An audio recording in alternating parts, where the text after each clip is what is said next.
Raymond Burr, born Raymond William Stacey Burr on May 21, 1917, in New Westminster, British Columbia, Canada, was a man whose life reflected both triumph and solitude. His story is one of remarkable talent, perseverance, and the complex interplay between fame and personal sacrifice. Despite achieving household name status through iconic roles such as Perry Mason and Robert T. Ironside, Burr's private life was marked by challenges that shaped his character and relationships. From a fractured childhood to the pressures of Hollywood stardom, Burr navigated a world where appearances often masked reality. He cultivated a persona of strength and authority on screen, while privately managing both generosity and caution that sometimes led to isolation. This account explores how Burr rose to prominence, the choices that defined his friendships and finances, and the enduring legacy of an actor whose brilliance was inseparable from his humanity. Early years and formative struggles. Raymond Burr's early life was marked by instability. His parents divorced when he was young, prompting a move with his mother to Vallejo, California, where he spent his formative years. Burr left school at 17 to support his family, undertaking an array of odd jobs, from ranch hand to traveling salesman and even nightclub singer. These early experiences instilled resilience, work ethic, and a desire for self-reliance. Yet, despite the financial necessity, Burr harbored a growing passion for acting. His interest led him to the Pasadena Playhouse, a renowned acting school that honed the skills of many future Hollywood stars. Burr's physical presence, standing 6 feet tall and over 200 pounds, and his resonant voice made him a natural fit for stage and radio. These formative years shaped his ability to convey authority, menace, and complexity, traits that would define his early career as a character actor in Hollywood. Breaking into Hollywood, villains and character roles, Burr's initial foray into film during the 1940s and early 1950s saw him frequently cast as the antagonist.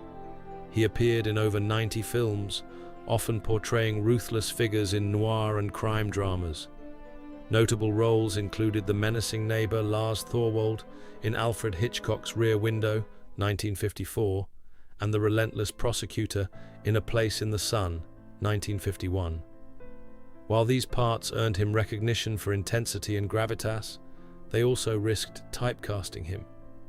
Burr's performances showcased his ability to imbue villains with depth, giving audiences a glimpse of the nuanced talent that would later define his career.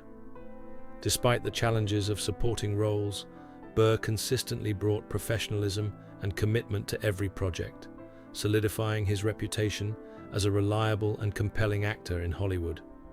These early years laid the groundwork for the transition to roles that would bring him widespread acclaim and define his legacy. Perry Mason, defining television stardom. Burr's career reached its zenith with the 1957 premiere of Perry Mason, a television series adapted from Earl Stanley Gardner's novels. Portraying the brilliant, unflappable defense attorney, Burr brought gravitas and authenticity to the role, winning 2 Emmy Awards over the show's 9-season run. The series featured more than 270 episodes, with Burr immersing himself in legal procedures to ensure accuracy in his portrayal. His calm demeanor, encyclopedic knowledge of the law, and unwavering commitment to justice resonated with viewers, making courtroom confrontations a highlight of the series. Perry Mason not only solidified Burr's status as a television icon, but also demonstrated his versatility, moving beyond the villainous roles of his early film career. Burr's dedication extended to the later series of television movies from 1985 until his death, reflecting his enduring connection to the character and his audience. Ironside, expanding range and impact. After Perry Mason, Burr continued his television success with Ironside, 1967 to 1975, portraying Chief Robert T. Ironside, a former police chief paralyzed in an assassination attempt. This role marked a significant departure from his earlier characters, as Burr depicted a disabled law enforcement officer with authority, empathy, and intellect. The show was groundbreaking in its representation of disability, portraying Ironside as competent and resilient rather than defined by his condition. Burr's performance conveyed both toughness and humanity, demonstrating the actor's versatility and commitment to meaningful storytelling. Ironside ran for 8 seasons, further cementing Burr's status as a television legend. His portrayal inspired audiences and highlighted his ability to take on socially significant roles, blending entertainment with representation. Burr's success in both Perry Mason and Ironside reflects a career that consistently balanced audience appeal with artistic depth. Personal life, marriage, and relationships. Raymond Burr's personal life was more complicated than his on-screen personas suggested. He married actress Isabella Ward in January 1948, after reconnecting years earlier at the Pasadena Playhouse. Their initial meeting occurred in 1943, when Burr taught at the Playhouse, while Ward studied there. A subsequent encounter in 1947, during Ward's return with a traveling theater company, led to the deepening of their relationship. However, the marriage was short-lived, strained by professional pressures and personal differences. The couple appeared together on stage at the Pasadena Playhouse, but tensions on set and in their social circles led to estrangement from colleagues and former friends. Burr's perfectionism, desire for control, and high standards extended beyond his work, often resulting in severed friendships and a shrinking inner circle. Over time, Burr relied more on staff and assistants than on peers, reflecting the isolating effects of both fame and personal choices. Generosity and financial mismanagement. Despite earning up to $2 million annually from Perry Mason, Burr's finances suffered due to a combination of extravagant lifestyle choices and unchecked generosity. He owned multiple homes, including estates in California and Fiji, a private island, and maintained a coconut plantation and orchid nursery. Burr funded numerous charitable ventures, schools, hospitals, and financial support for struggling actors. While admirable, his lack of financial oversight and poor investment decisions gradually depleted his fortune. By the late 1980s and early 1990s, Burr relied heavily on Perry Mason reunion movies to sustain his lifestyle. The mounting costs of property maintenance, taxes, and legal fees compounded his financial challenges. Burr's story demonstrates the dual-edged nature of generosity. His desire to help others came at the cost of his personal security, illustrating a recurring theme in his life, where selflessness and lack of caution converged with profound consequences. Health decline and privacy. In 1993, during the filming of Perry Mason, The Case of the Killer Kiss, Burr's health began to fail. Diagnosed with renal cell carcinoma, he underwent surgery in February, but kept the extent of his illness private.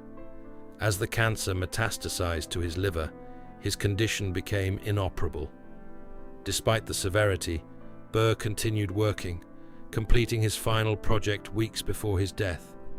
Those closest to him observed his declining strength, pain, and need for rest, yet he maintained professionalism and composure. Burr's privacy and discretion in handling his illness reflected his lifelong desire to control his public image and shield others from personal burdens. The health crisis also underscored the isolation he had cultivated over the years, with only a small circle, including Robert Benevides and trusted aides, remaining by his side. Isolation and estrangement from friends. Throughout his later years, Burr became increasingly withdrawn.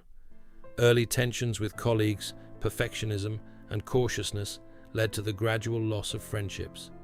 Some estrangements were born of misunderstandings or minor disagreements, while others were intentional, as Burr prioritized trust and discretion in a world where personal exposure could be risky. By the time of his death, the once extensive social circle had largely vanished, leaving only a few close allies and assistants. His withdrawal was not the result of malice, but of careful self-protection and the desire to maintain control over his private life. Burr's experience highlights the emotional cost of fame and personal boundaries, showing that the very traits that ensured his professional success sometimes isolated him from those who might have offered support and companionship. Legacy and cultural impact. Raymond Burr passed away on September 12, 1993, at his Sonoma County ranch, leaving behind a complicated legacy. His contributions to television remain enduring, particularly through Perry Mason and Ironside, which influenced generations of actors and audiences alike. Burr's life demonstrates the intersection of talent, dedication, generosity, and vulnerability. While his financial mismanagement and personal isolation reveal the human fragility behind public triumph, his achievements on screen reflect a mastery of craft and an enduring impact on popular culture. Burr's roles continue to serve as touchstones for portrayals of authority, intellect, and moral fortitude. His story remains a poignant reminder of the costs of fame and the balance between generosity, privacy, and personal fulfillment. Conclusion: a life of talent, solitude, and generosity. Raymond Burr's life was marked by extraordinary achievements, complex relationships, and personal challenges. From his early struggles in California to his rise as one of television's most iconic figures, Burr exemplified talent, dedication, and resilience. His generosity, though often financially perilous, reflected a genuine care for others, while his careful privacy underscored the costs of living under public scrutiny. Burr's legacy is one of duality: public acclaim paired with private solitude, wealth and generosity paired with financial cautionary lessons, and personal loss alongside cultural immortality. Ultimately, Raymond Burr remains a figure whose life and work continue to resonate, reminding us that behind every celebrated icon lies a nuanced human story filled with both triumph and vulnerability.